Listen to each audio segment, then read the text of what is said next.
I'm so tired of people saying that it's just a movie, it's just a comic book, it's just a TV show. Whatever. No, it's not. Stories are the building blocks of our culture, of ourselves, even of our own psychology. We are a product of the stories we tell ourselves about our own past and the experiences on a daily basis, but also the stories that we choose to spend time with. What types of values, our feelings, or whatever are they promoting? What types that we like to spend our time around? They're going to shape us. They're going to shape our personality and character, and they're going to shape our perception of the world and the acts and behaviors that we put out into the world. And people don't understand that. They go, it's just a movie. It's just this. I can like and promote whatever I want. Well, of course you can, but you should pay attention to the responsibility that you have. Consume stories responsibly. As a member of society, as a human being, responsibility to yourself. Consider the consequences. You need some balance. You need some certain criteria that is going to make sure you're promoting the right kind of works, or at least have thought through the type of work that this or that story is going to do in our culture, and then make your own decision whether or not that's something you want to support. Consume stories responsibly. Consider the consequences. Consume stories responsibly.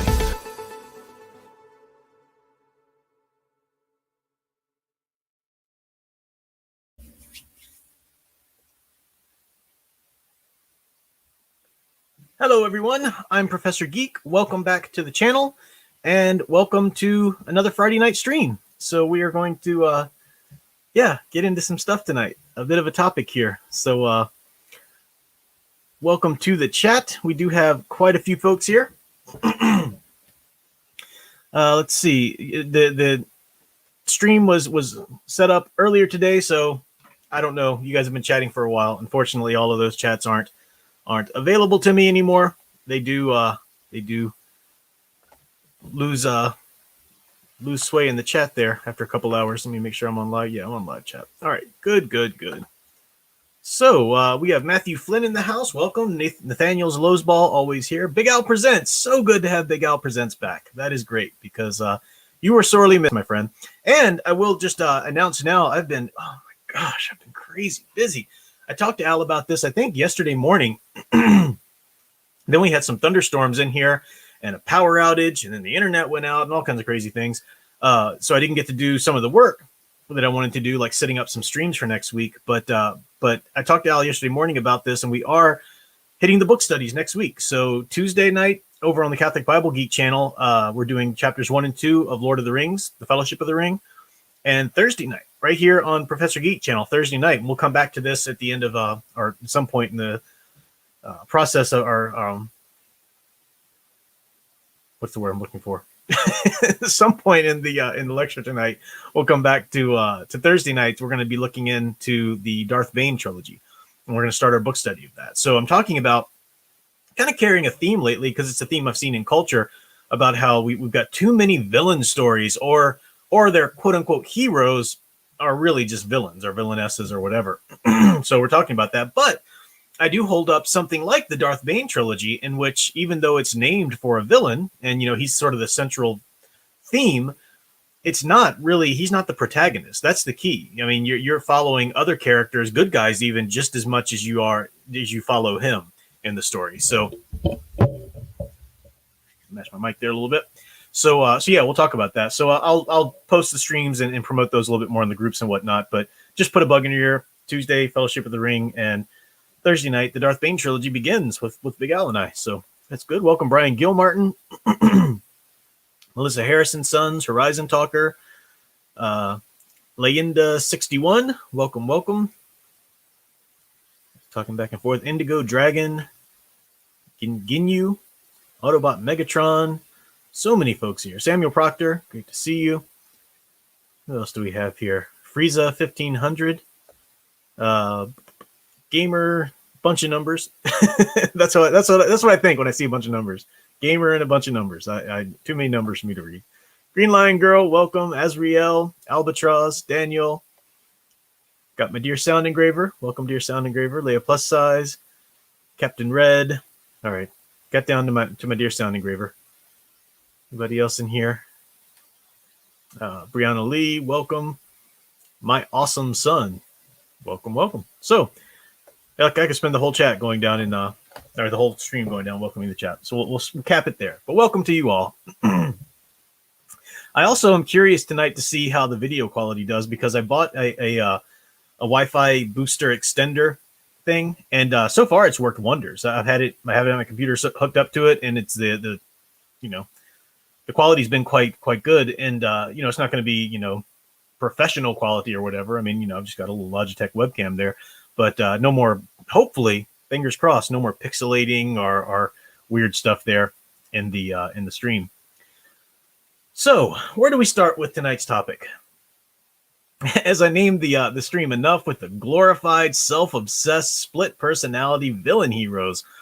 And specifically there, I put up the fascination or the current trend of heroine/villains, who have this sort of split personality disorder, which is really an insult to actual people who do suffer from dissociative identity disorder, because it's not the same thing, but people are just obsessed with it. Now, maybe this is a good place to start.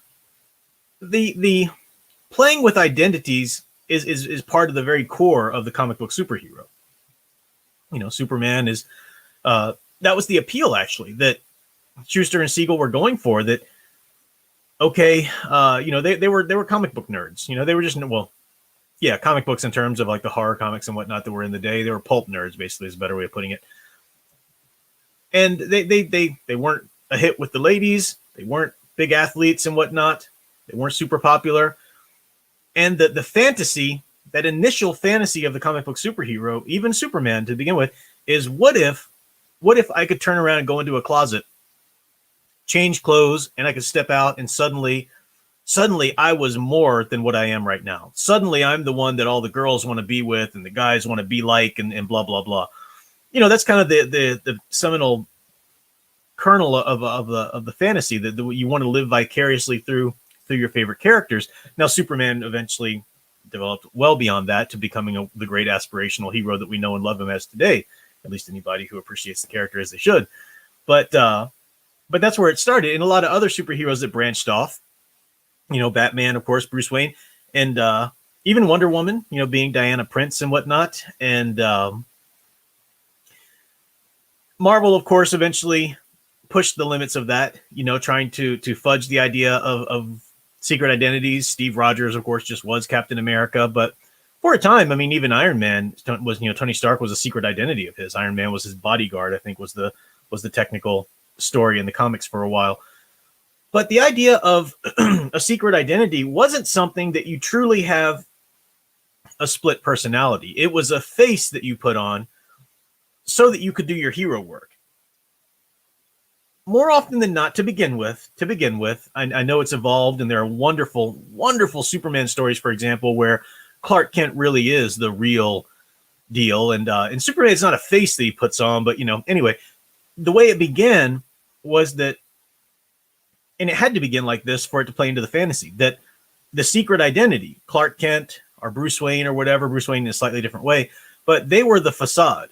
They were the facade. That's the real person was Superman out there flying around, powerful, attractive, that kind of idea, because that's the fantasy. That's the real me out there. This me that's kind of a loser right now, that's not very popular or whatever. That's just a facade I'm putting on. That's the fantasy of it. Yes, it developed far past that. But the point I'm trying to make is that the whole idea of secret identities was a sacrifice. I do that Inspiration of Heroes videos a little while ago on Birthright, Superman Birthright. And it really talks about how Clark, before he leaves Smallville there, is working with Ma and Pa Kent to develop this persona of Clark Kent that he will take to Metropolis with him so that he can do his Superman work and it's not impeded. He's not found out or whatever. And it's a big sacrifice that he has to make. I talk about it in that video and how, sacrifice of friends. He has to appear nerdy, socially awkward, and stuff like that. And Christopher Reeve, of course, played this to perfection in the films. And like I said, that's not the be all and end all of Superman. You've got different takes, like the George Reeves or the Superman from Lois and Clark, The New Adventures of Superman, and whatnot. But I'm a firm advocate of you need to have some measure of difference between the Clark Kent persona. Whether you want to take him as goofy and whatnot as Christopher Reeve did, which I love, But even if you don't want to take him that far, you got to have some sort of measure of difference. You can't just look at the characters in terms of how they act and how they carry themselves between Clark Kent and Superman. They're basically the same. You can't really do that. So the secret identities were a sacrifice that you sacrificed for others. You were sacrificing a part of your life, a part of your something for others. Even Bruce Wayne trying to, it sort of developed as the comics moved on, but the concept that he had to play the billionaire playboy. That's not really who Bruce Wayne is. Bruce Wayne is the kid who vowed in prayer over his parents' death that he would never let this, or at least dedicate his life to try never letting this happen to anybody else. He's a very serious, goal-oriented, determined, passionate person is Bruce Wayne. He's not the silly billionaire playboy. And the Nolan films did kind of play this to the extreme a little bit, showing the facade that he had to put on. Oh, I'm just a drunk billionaire or whatever. But you see that in the animated series. You see it in other places as well. So the idea of an altered ego or a secret identity is a sacrifice that you make for the sake of others. Now, Marvel, once they started pushing on this and playing with heroes who didn't really have secret identities or whatever, you did eventually get characters like, say, the Incredible Hulk. Perfect example. Where the Incredible Hulk, we talk about him, he's a Jekyll and Hyde kind of Wolfman archetype, but you could definitely say that's kind of a split personality disorder, right? I mean, the rage monster coming out inside of him and taking over. But Bruce Banner is constantly thinking about others and their safety. Bruce Banner is such a tormented individual because he's devastated at the destruction the Hulk could cause and the damage that the Hulk could do to others. And it takes a while in the comics and the movies and so forth for him to start to realize, well, the Hulk can be a hero if he's harnessed correctly and whatnot. So there's a great moment in I forget the name of the comic title. I think it's like Hulk Agent of S.H.I.E.L.D. or something like that. He joins up with S.H.I.E.L.D. basically with Mariah Hill and tells her, look, I'm basically a bullet when I'm the Hulk. Don't have a lot of control, but I'm basically a bullet. Tell you what, you be in charge of me as the Hulk. You just point me at the bad guys, take care of that, and otherwise fund my research and help me do the science stuff that I can help with as Bruce Banner. And it's an interesting run. It really is. But the point is that even in that scenario where you've got this sort of very much a split personality disorder, he doesn't have control. Banner doesn't have control when the Hulk is there. You still have the whole concept of the character is selfless, worried about others, worried about what my out of control side is doing to others. That's come from the Wolfman archetype or the Jekyll and Hyde archetype. Absolutely. What we're seeing today, though, this obsession with the split personality villain heroes, as I call them villain heroes because they are self-obsessed. They are not in any way worried about others anymore. The crux of their stories is worried about them, self-centered, navel-gazing, quote-unquote heroes. They're not heroes at all. That's why I'm doing the quote-unquote. But they're the protagonists, and they're the characters that people are trying to pass off as heroes. We talked about this a little bit. There is a tendency in today's culture for people to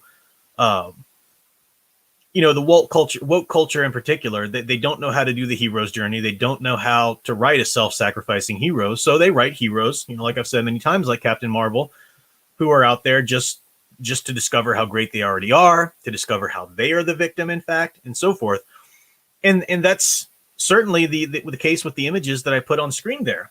There's some people, it's kind of funny when I do these videos, I'll talk about, enough with the villain-centered movies or whatever, and I like previously, and as soon as I put the image up, people are just like knee-jerk reaction, like Venom's not a villain. Calm down, folks. Calm down. Listen to the stream, and he started as a villain. I don't care how much you like him as the anti-hero, and there's something to that aspect, especially if you're looking at his origin and so forth. Same thing kind of happened with this one. Some people pointed out, rightly so, that in the comics, there have been great runs in which Harley does kind of ultimately have something kind of a redemptive arc. Scarlet Witch is certainly played fast and loose with in the comic continuity at different times and whatnot.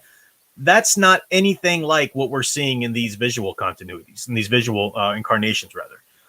I mean, come on, you guys know that the Harley Quinn, the fabulous emancipation of Harley Quinn in the Birds of Prey and whatever, she's nothing like a hero. She's not doing anything heroic. That film and I didn't watch these horrible films, but I made sure I read the synopses and watched a lot of reviews so I could sort of know what I'm talking about a little bit in the current of their plot. The Joker breaks up with her, so she has her little breakdown. Oh, woe is me. I was a woman dependent on a man. Well, get ready because now I'm reinventing myself. I am woman. Hear me roar, world. And that's what she does. And she goes out and finds some men to beat up and whatnot. And the whole story is about how great she is, how great she always was, and she just had to shirk off that victimization that the society put on her and so forth. And these films are glorifying that. Even if you can argue, well, I mean, she's not a superhero in the continuity. Doesn't matter. I looked down and saw Pedro's something right Marvel, and then when I was saying matter, Marvel just popped out of my head. But no, it doesn't matter. It doesn't matter because these characters are the protagonists of your movie. And when I say protagonists, I truly mean they're the protagonists. These are the characters that you follow. You are in their perspectives. They are your filter.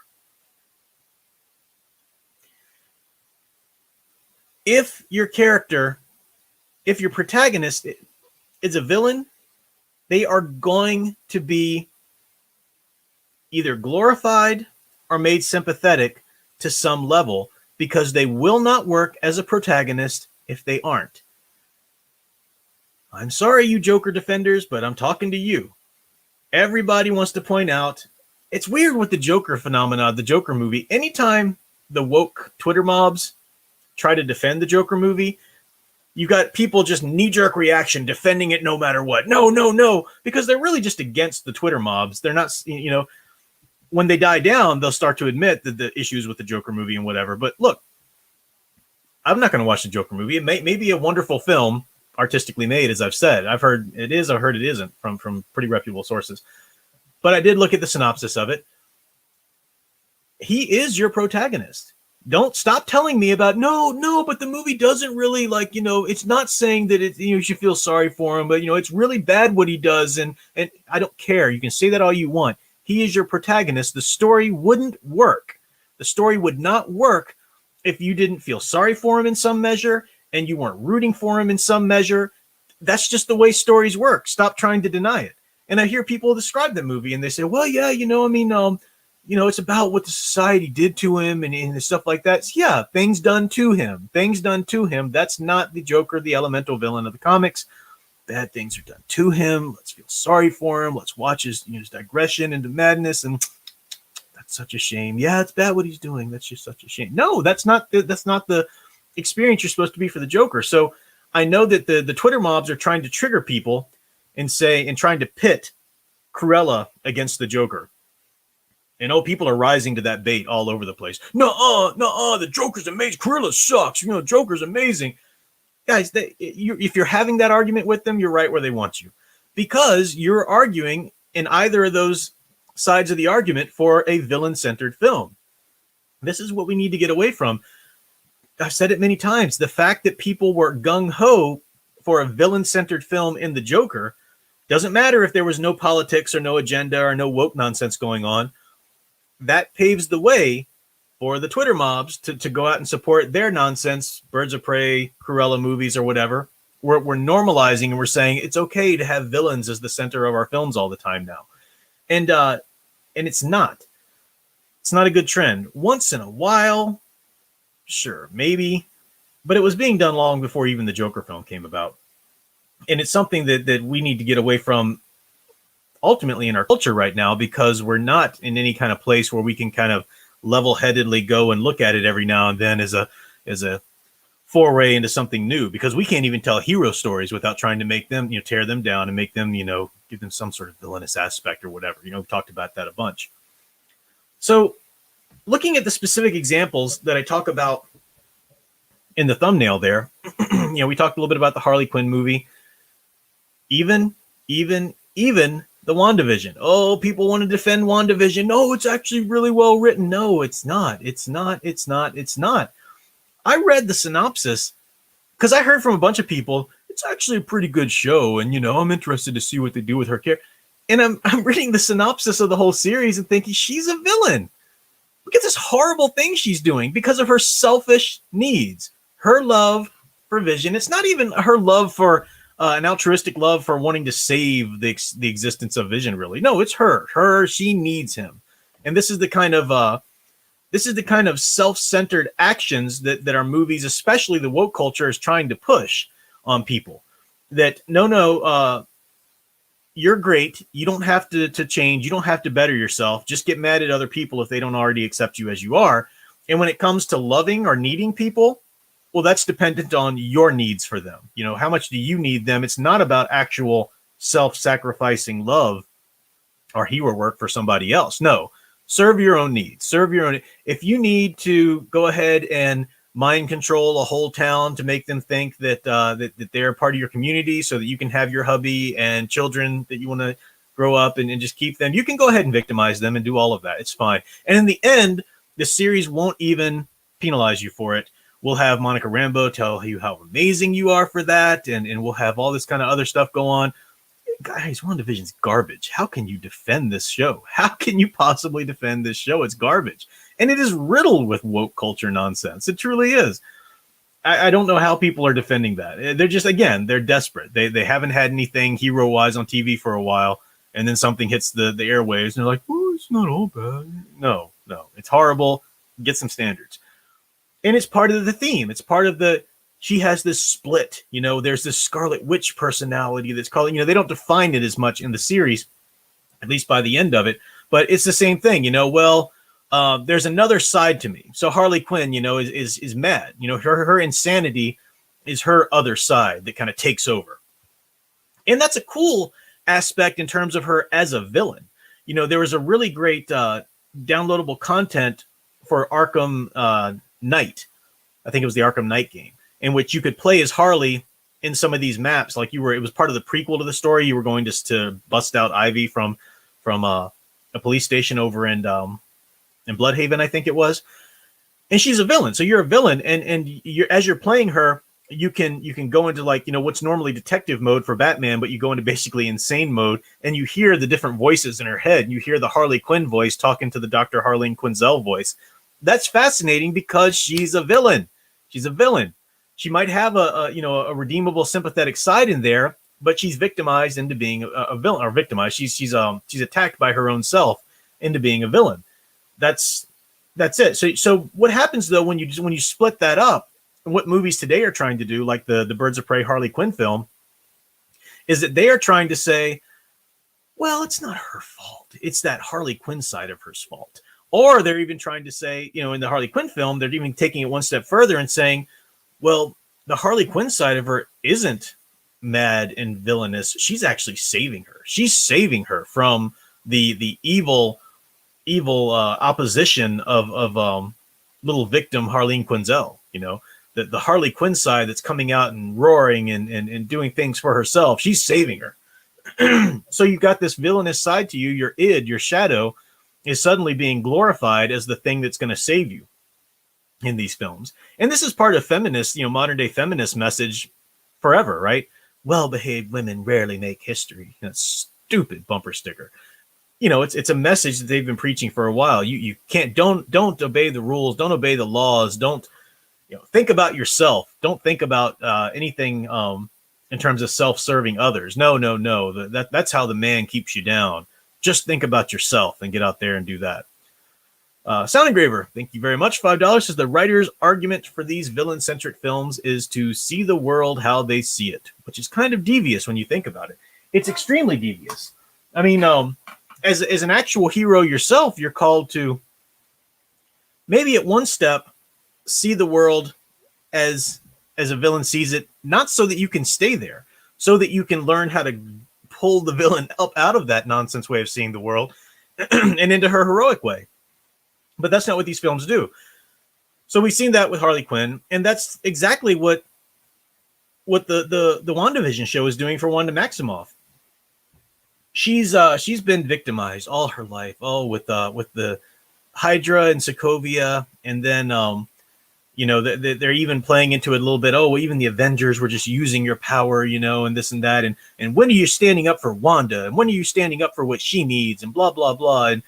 And that's what she does in this series. And she just victimizes a bunch of people. She becomes this villainous, horrible person. Yes, you can argue that, she did something sort of like this in the comics once or whatever. I haven't followed Scarlet Witch in the comics. That doesn't matter. The point is that this is part of the trend that the modern day films and television are trying to push on us as, hey, these are your heroes now. These are your heroes. I mean, the MCU, Kevin Feige and all of them, they have made it abundantly clear. They've come out and flat out said, no, women are at the forefront. Okay, women, what kind of women? Well, these kind of women that are good no matter what, and you just need to listen to them, and they don't need to lay down their lives for anybody because they've been victimized enough by the men, and it's just about them standing up for themselves finally. That's not a hero story. That's not a hero story. But this is the only kind of hero stories they're wanting to give us now. Alec Purdue for $5. Thank you very much, sir. Said, I blame my generation for this. A majority of 90s and 2000s anime glorified shonen heroes using their dark sides to fight villains.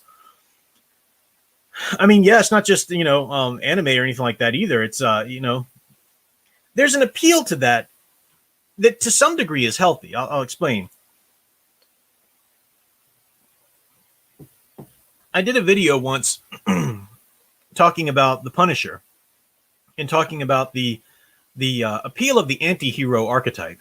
And it was just sort of an off the cuff, some general thoughts. I didn't really go deeply into it to do the analysis, but that's the appeal. It is fun to watch stories about somebody like the Punisher who just gets to this point where they snap and they suddenly go out and they do break all the rules, and they're not being heroes. They're killing, they're acting out of vengeance. It's a little bit of catharsis for us to watch a show like that, because that's sort of our secret fantasy at some point. When you're put upon, when you're persecuted in any kind of way, yeah, the easy answer is just to snap and just go crazy on them, and take your revenge and be brutal and whatnot. But at some point, hopefully, your logical self-control clicks in and says, maybe that's not the best and right thing to do, and maybe we should handle this a different way and be better than them and so forth. So a good anti-hero story, like something like The Punisher, or even like a Hulk film, in that capacity or that context, does kind of let you live out that fantasy a little bit. But in the end, you can't glorify the hero to the point where that is the right choice that they made. It doesn't have to be a neat little moral that ties up. So therefore, kids, make sure you control your anger. No, it doesn't have to be like that. But like at the end of Punisher in the Netflix series, starting out on Daredevil and then doing his own seasons and whatnot, he achieves his ends. But is he happy? Look at the status quo of him, or how he's living in the end. Is that really where you want to be? Is that really worth it? Is it really worth it to you to lose control and to take all of your selfish revenge on people who've wronged you and end up like that? No, so even though it doesn't have to be tied up into a pretty little Victorian moral bow, the shows can't glorify it to the extent, right? And that's what shows are doing now, though. I mean, you watch, any of these, especially if the main character is a woman. Oh, she can do whatever she wants. She can mutilate. She can kidnap an entire town, keep them from their children, mind wipe them, control them, whatever. No consequences. She's fine. She's amazing. She's wonderful. They'll never know the sacrifice she made for them. What sacrifice? She didn't do anything for them. She was being selfish the entire time. So I've put off talking about Cruella until this point, because I know we're going to spend a little time on this. Oh, man, this movie. I didn't watch it because I refused to, but I did. Like I said, I watched reviews after reviews, read the synopsis. What a train wreck! What a train wreck, and what a perfect example of all of these machinations and MOs that I've been talking about. You've got the split personality. Estella decides to become Cruella. So you've got Estella, mild-mannered, victimized, the world has harmed her, but she just decides to shrug it all off and be Cruella and let her true self shine, and then she can let all of her abilities in the fashion world shine and blah, blah, blah. And she's a villain. She's a criminal, absolutely a criminal. It doesn't matter that whatever the woman was that she's fighting in this or whatever is obviously very much a criminal too. You don't get to be a criminal back. You don't get to do that. So again, we've got our protagonist of the movie that the film is asking us to be invested in, feel sorry for, to root for, is just doing these horrible things. It's so bad. It's so bad. And the audacity of them to choose Cruella de Vil, one of the most evil villains in Disney. But they chose her because she's a woman. And well, if she's a woman, she can't really be evil. There has to be a reason she did those things. And the reason probably has to be, if not man, then at least the patriarchal system, right? So she is going up against an actual woman. But Emma Thompson's character, not Leah Thompson, Emma Thompson's character, I can't remember her name right now, is very much a, she's what the woke culture would say, oh, well, she's internalized the misogyny, you know, because she's playing their game and she's the corporatist and, you know, it's still the same thing. They would never make a villain film. You know, their big kick about making movies about villains, they would never make a villain film about Frollo from Hunchback. Never in a million years. Oh, he's a white guy and he's a Christian. I mean, he's a very horrible person, you know, but he's in that corrupt era and corrupt pocket of the Christian church in that age.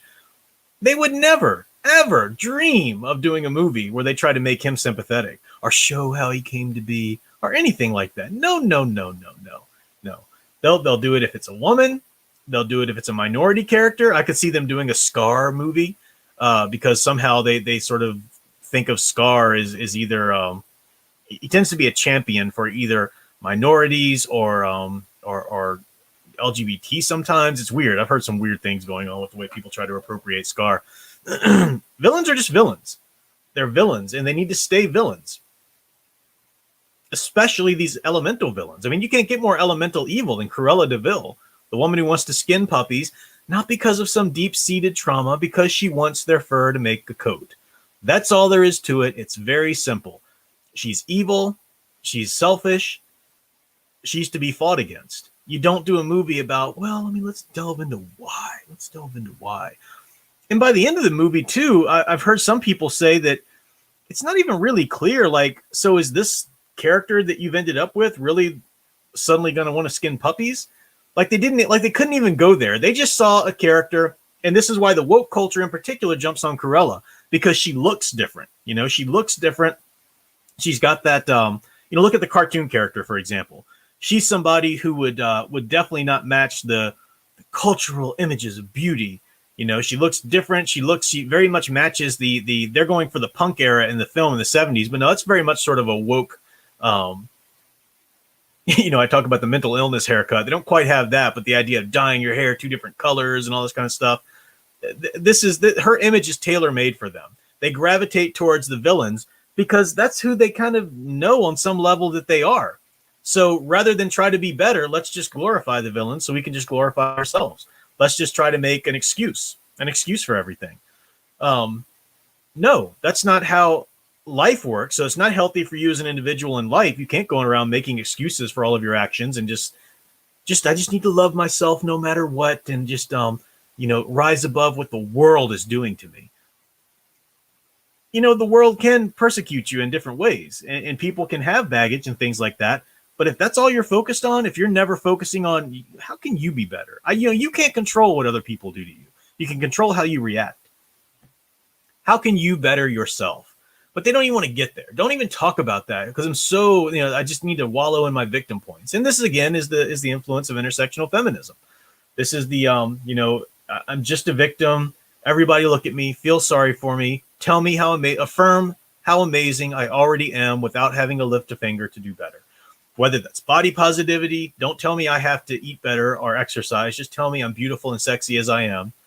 No, don't tell me that I have to be more altruistic. No. That's the man keeping me down, right? I've just got to indulge in myself and self-care, guys, No, that's not healthy psychology in the real world. And it's absolutely in no way, shape, or form a recipe for a hero story. I talked about in previous videos, this attack on the hero's journey, specifically the attack on the American monomyth.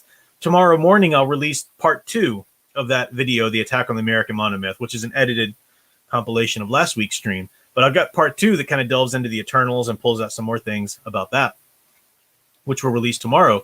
But this is their attack on that. So why are they attacking hero stories in particular? Because of all of our mythologies, hero stories, the American monomyth, the hero's journey in general, that is the most dangerous recipe for them. It's a threat. It's the human experience itself. So it's ingrained in our consciousness, and it's what tells people, be better. It's what tells people, yeah, let's look at your experience that you've lived in. How can you do that better? Yep, people did horrible things to you, but how can you be better? How can you be better? How can you rise above? How can you maybe not put yourself in that situation or react better when that happens to you? How can you do this? How can you be better? They don't want to hear that. They do not want to hear that. And they've tried to systematically deconstruct all parts of our culture and society. They've tried to, they're trying to reshape everything. It's very much an indoctrination, as I made a video on too, a culture of war, a cultural indoctrination. And the hero story is the biggest threat to them because it's so ingrained, as I've explained, into our human experience. It's so ingrained in who we are.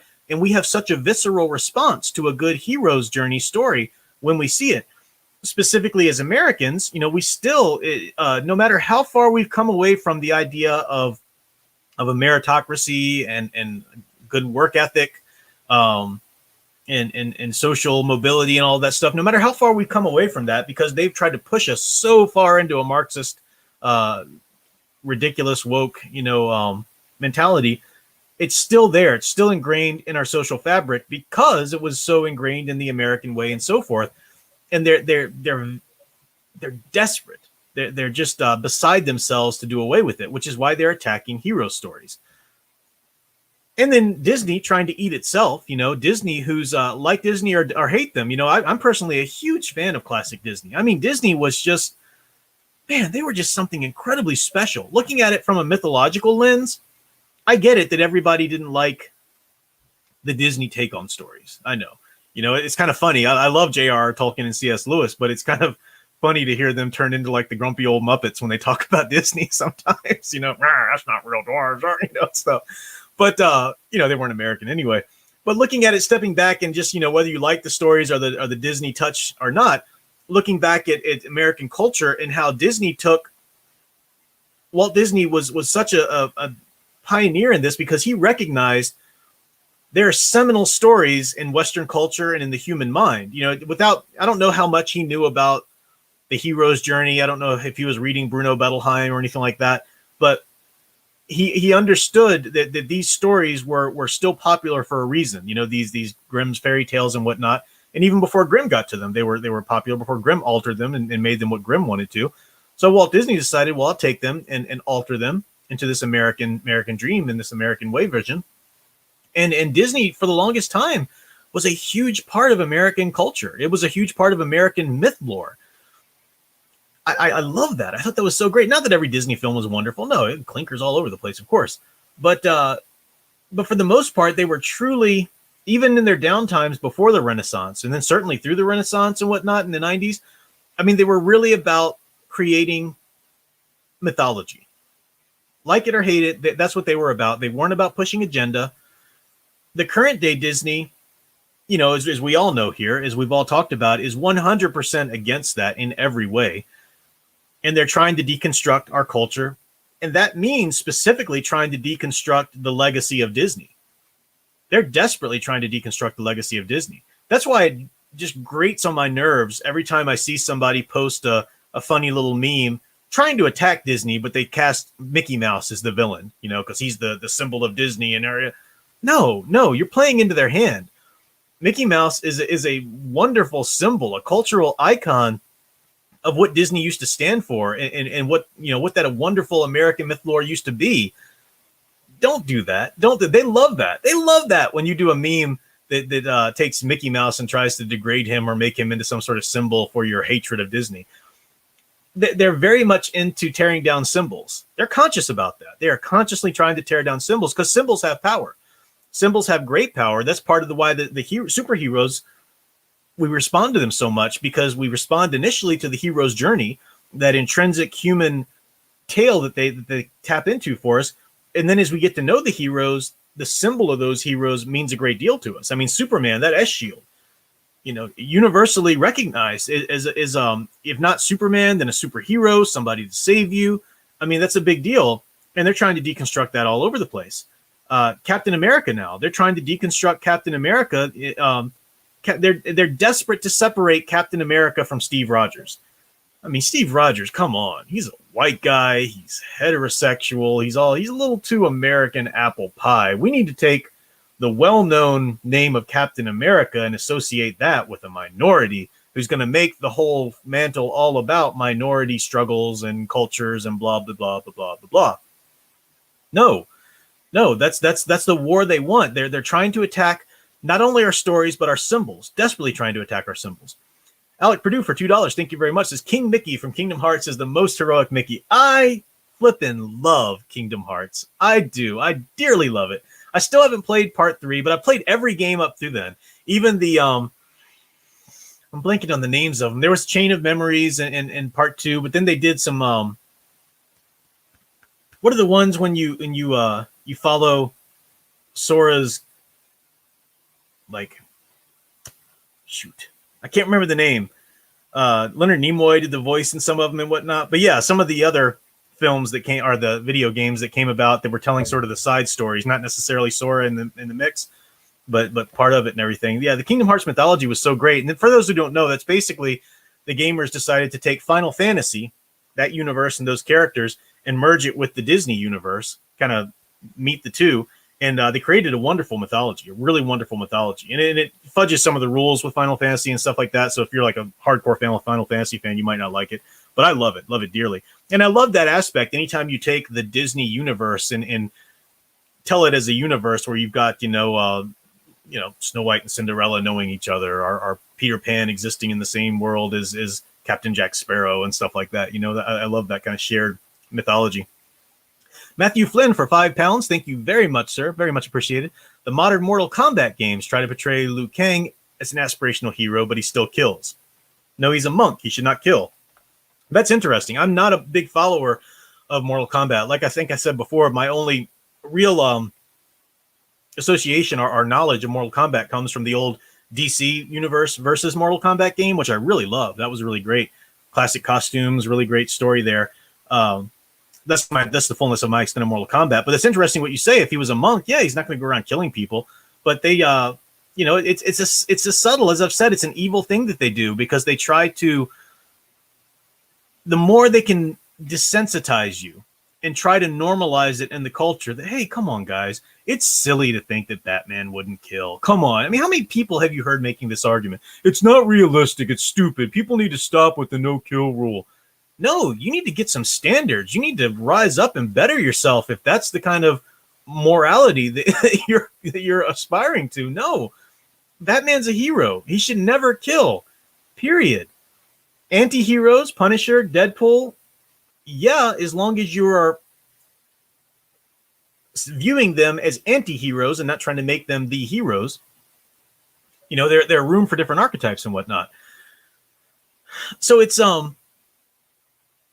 Disney's trying to deconstruct itself. They're trying to deconstruct, and it breaks my heart. I used to love going to Disney World. Oh man, it was so wonderful because they preserved so much of what they were. I think I would be miserable at Disney World today because of how they're consciously trying to deconstruct every aspect of it. Leah Plus Size sent me a video. I think it was Disneyland, where Kevin Feige's like doing an opening of their new Avengers world or whatever, and basically comes out and says that, there's no Captain America except for Falcon Captain America or Sam, whatever. That's it or whatever. And it's just like, it's just really a slap in the face of everything people have loved. It's you can see it's a desperate maneuver where they're for somebody like me, it's so frustrating because you see it. You see how they are desperately pushing and desperately trying to make this normal, trying to push it in front of you so you're used to it, so you just shut up about it and accept it. And I'm seeing this happen everywhere, and I'm like, this is ridiculous. How can they think this will work? And then what's just heartbreaking to me is seeing, I'm sorry, I'm just going to say it, I'm seeing idiots everywhere going, oh, it's not that bad. It's not that bad. Yeah, it's not that bad. No, there's some good in it. There's some good. You're playing right into their hand. You're playing right into their hand. It's so frustrating. It's so frustrating, whether that's channels or people in general. Channels is YouTube channels out there, man. That's just I will never call out another YouTuber or that's just not what I'm here for. Like I said, I've swept out my own little corner of the internet here. I give you my opinions, and that's it. And I protect my channel and my comment section and stuff like that and so forth. So I'm not calling out any names or whatever. And some YouTubers that I really respect otherwise, I'm just seeing out there, they're totally buying into some of this nonsense. And sometimes I suspect it's for clicks. How can they still be relevant? I mean, you get your sweet YouTube views and your sweet YouTube money by talking about the next new thing or whatever. They watch these shows, they watch these movies with, oh, well, I'm just watching it so I can review it or whatever. No, you're giving it your money, you're giving it your support, and you're giving it your promotion on your channel and so forth. No, you're part of the problem. It's just so frustrating, and people don't get it. And it's one of the themes of my streams, it seems like lately, I haven't tried this, but it's just been tried to do this, but it's just been the natural progression of my streams lately, that it's kind of been calling out something that people in general, especially the kind of community that comes around my channel in general, is very much upset about. Something like Cruella, something like the evil Superman and stuff like that. But then I point out how, guys, you can't be mad at Z when you've supported XY that led up to it. Sorry. You can't do that. You can't be mad at Z if you supported XY that lead right up to it. Oh, but it's different. No, it's not different. It's not different. Take the wool from your eyes. This is ridiculous. Stop letting them do this. And by, well, I'm going to watch this, but not going to watch that, or I'm just going to pirate that so I don't pay for it. No, you're letting them do it. And I know that all my streams lately kind of devolve into this in the end, but it's something that's so frustrating. They're going to win, and this is going to continue to happen, and we're going to keep getting the Netflix She-Ra treatment. We're going to keep getting the MCU. We're going to keep getting all this nonsense because you people can't say no to Falcon and Winter Soldier, no to WandaVision, no to whatever Disney's putting out next. You can't do it. You can't do it. You're addicted. Oh, you just can't. Don't complain about it then. Don't tell me how you don't like it, because no one cares. You already supported it. Broken record, I know. But it's so frustrating. So frustrating. Leia Plus, I said, yeah, this is one of the things he said too. He said it boiled my blood even when Anthony Mackie said, now black kids can be like Captain America. What? Now black kids can like Captain America. They couldn't like him when he was white, and they couldn't try to be like him when he was white, because that's not how that works. You got to have a character exactly like you before you can be like him. That is utterly ridiculous. Are you telling me I can't look up to Falcon? I used to love the character of Falcon before Disney does their nonsense, Endgame and on with him. Here's a great character, wonderful character. Are you telling me I can't aspire to be like him? Oh no, they'll say I need to aspire like him because I'm an evil white guy and I need to try and be better. No, they'll tell me that in a heartbeat. No, it's ridiculous. Matthew Flynn for £5 says, I recommend reading the 90s Mortal Kombat comic. It's not as violent as you expect for Mortal Kombat. I didn't even know Mortal Kombat was a comic. I had no idea. Those games never appealed to me as a child, not because I think there's anything wrong with them, but I just, again, I'm always liking story. I want more story, so that the games that were just sort of fighter games, and I know that some of the modern day fighter platforming games do kind of carry a little bit of a story. Like I played through the first Injustice and whatnot, and there's a little bit of a story that threads in between the fighter battles, but I like a story. I'd rather play Kingdom Hearts or The Witcher, or right now I've been replaying LA Noire. Probably played that game through 1,000 times. It just never gets old. Good story, in the Batman Arkham games, except for Arkham Knight, which dropped the ball quite a bit in story first, area. But yeah, I'm a story guy. But interesting. So I didn't even know that Mortal Kombat. I did watch the very first movie that came out in theaters, and I don't even remember much about it, but I remember being entertained. Wasn't gold, but it was fine. I thought about maybe watching the one that came out recently until I heard all the nonsense they were doing with it. And nope, hard pass. So, yeah. So I called out these threads and these themes. I don't. You guys probably know more about this than I do because I don't really. It's almost like you have to have time. It's almost like a hobby to follow movies and their performance and whatnot. And it's got even more complicated now by movies hitting theaters and streaming services at the same time. But in general, the consensus seems to be that Cruella's tanking big time. Now, we've said, as I mentioned in the last video, DC does, our companies, Disney, DC, any of them, they don't care. You can't say, you go woke, you're going to go broke. They don't care. They are not in this for profits anymore. It's abundantly clear. They're in this to push the agenda. Otherwise, we'd see radical change, and we're not. There's no civil war at Lucasfilm, guys. There's none of this. They're doubling down on this nonsense. So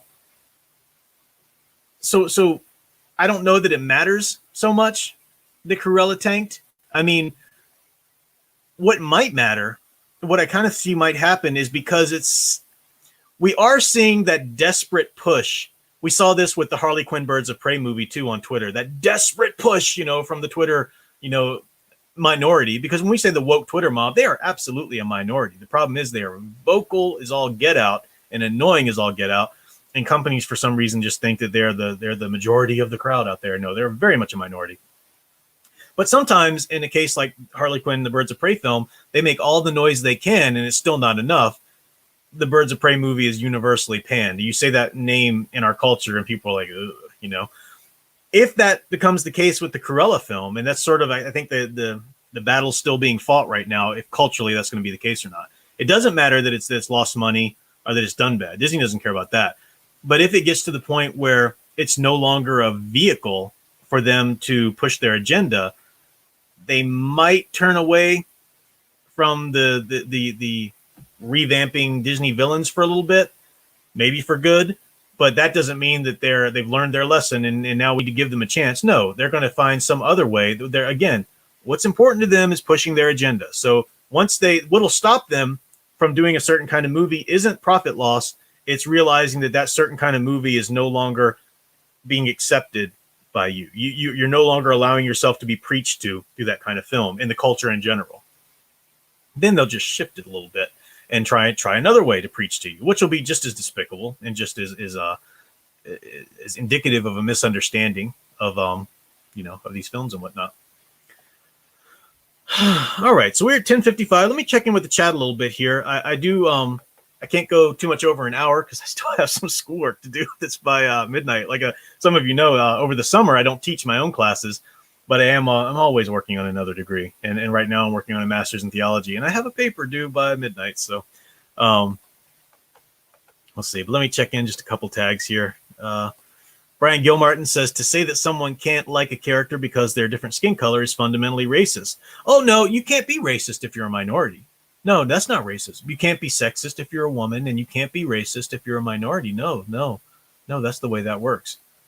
Ridiculous that sounds. Ridiculous. No, it's absolutely racist. It's 100% racist to say now black kids can like Captain America. You're straight up racist, Anthony Mackie. You're straight up racist to say that. No two ways about it. Fizzocho. Big companies only use Twitter for marketing. Twitter needs to die. It truly does need to die. I cannot wait until Twitter just breathes its last. It is a wretched cesspool. It's horrible. It's horrible. I nuked my Twitter a long time ago. I eventually set up one, which I don't even have the Professor Geek name on it or anything like that. I just kind of set it up so I could follow some of the old 80s bands now that they're getting out and starting to tour again, and just kind of be informed about it a little bit. But even there, I'm a huge LA Guns fan. As far as I'm concerned, LA Guns is 10 times better than Guns N' Roses ever was. And I followed Tracy Guns, the guitarist, kind of the headliner. I mean, dude, shut up. I don't care about your politics. I had to unfollow him and just follow the LA Guns, Twitter handle in general or whatever to get the updates. I mean, it's celebrities do not know. They'll never learn this lesson. They'll never learn the lesson how to stop preaching politics and just do the entertainment that they're followed for. Son Engraver says, you're right. There's no civil war. Siege of Mandalore proved it. And Thor Skywalker said Bad Batch ushered in a surprise guest appearance. The Martez. Oh my gosh.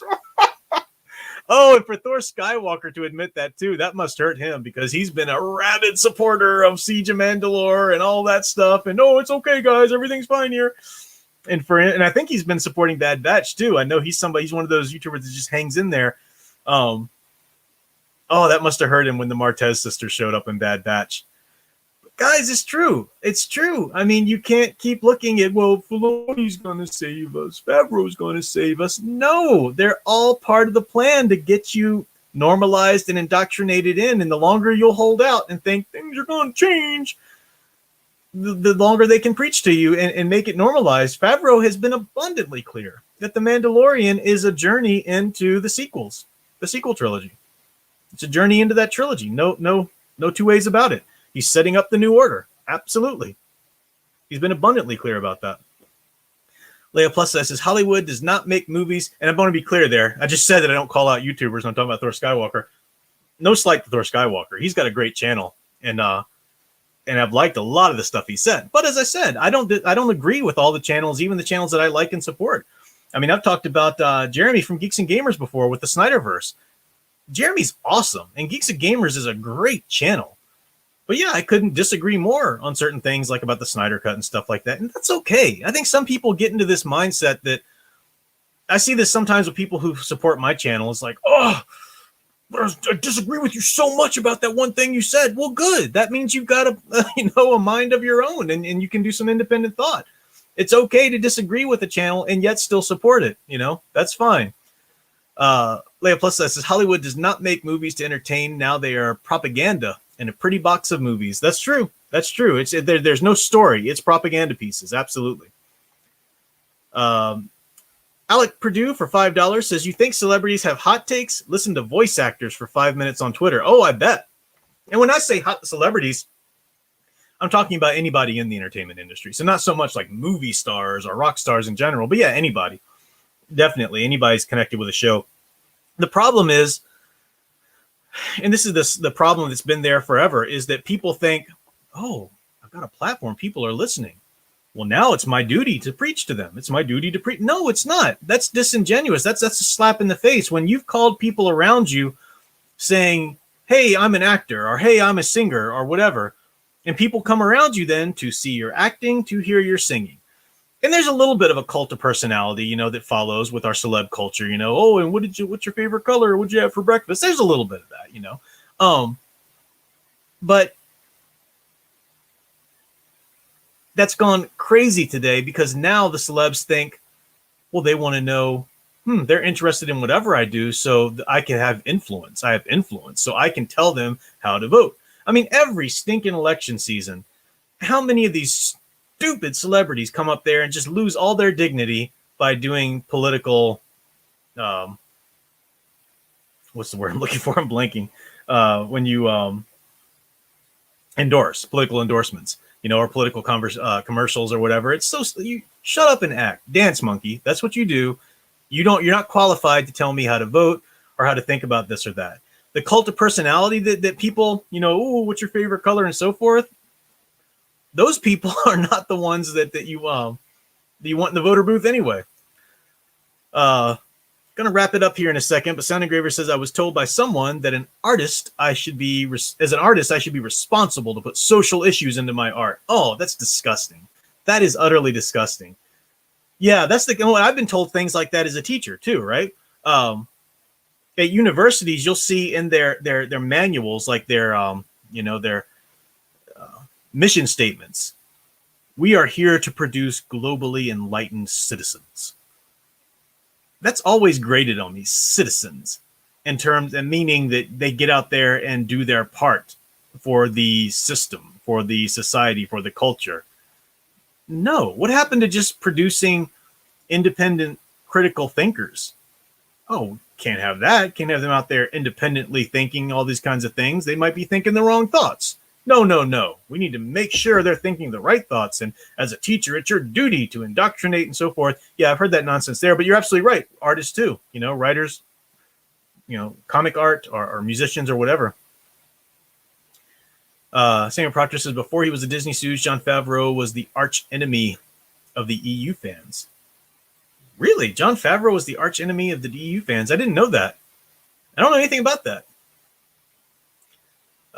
Wait a minute, Samuel Proctor. Are you saying that you're not a fan of the Clone Wars series? Wow. That's such a surprise to me. It's not like you post about that and talk about that on every stream that I see you. Just giving you a hard time, Samuel Proctor. That's your little hobby horse of late, I know. Impy says, Professor Geek, I'll do whatever social issues I want. If any, I'm not duty bound to any of that. Well, yeah, so, to social issues, that's the thing. You should push social issues, but the right social issues, our social issues, No, that's not what art should do anyway. You should never approach a piece of art. I talk about this a lot of times as what message do I want to get out? No, you approach the piece of art for the sake of the piece of art. Because in doing that, you will naturally imbue it with your natural values and your natural thoughts and stuff like that. But it has to come through organically. You can't push it as an agenda item. Then it becomes propaganda. So. Jackhammer says the part of that makes me sick is that they basically said that Falcon, the first black hero of his own superhero legacy, wasn't good enough by making him take Captain America's name. Yeah, absolutely. I mean, you're right. Yeah, Falcon was the first black superhero. He was the first African American superhero, because Black Panther wasn't African American. He was African, obviously. So, the first African American superhero that was his own hero. He worked with Captain America a lot, but he wasn't his sidekick. He was his own hero, and they just said, not good enough. Minorities can't stand on their own. They can't do it by themselves with their own characters. They need the help of the white heteronormative mantles. Otherwise, they can't stand on their own. That's basically what they're saying, and they'll never get it. So, all right, guys. I think I'm going to wrap this up so I can get a good hour-ish of work in anyway. And probably just veg after that. Man, I need to just throw on a video game or something. I've been going the last few days. But yeah, I appreciate you guys hanging out with me. It's always fun. These Friday night streams are so much fun. I like the idea of giving sort of a little mini lecture and then hearing you guys talk about it. It's also fodder. These streams are so, sometimes I'm a little bit more ordered than others. But they start out with welcoming the chat and everything. And if you're just coming into the stream just to hear what I have to say about this topic or whatever, some people don't like listening to an hour-long stream. I get it. I don't always have the time for that either.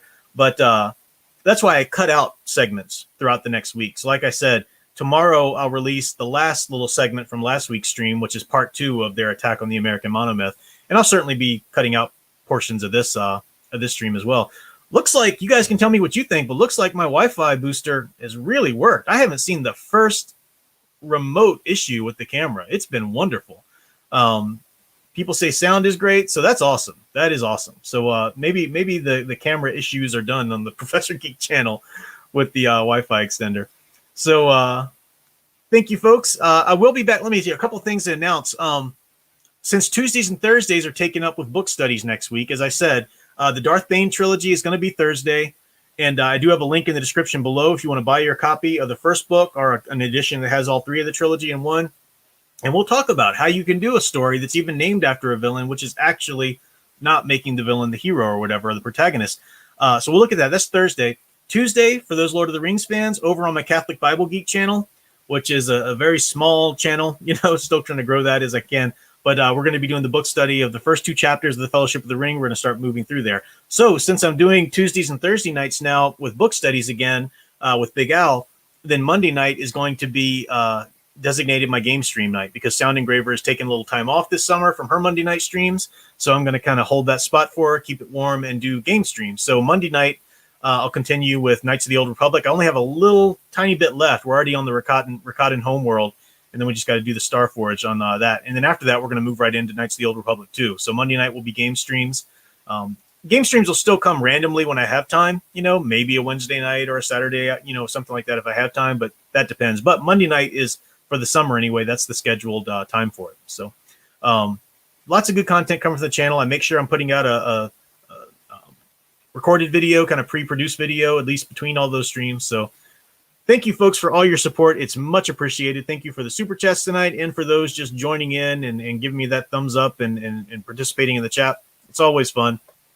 You guys are awesome. You guys are the best. And until next time, keep enjoying and digging deeper into the hero stories you love.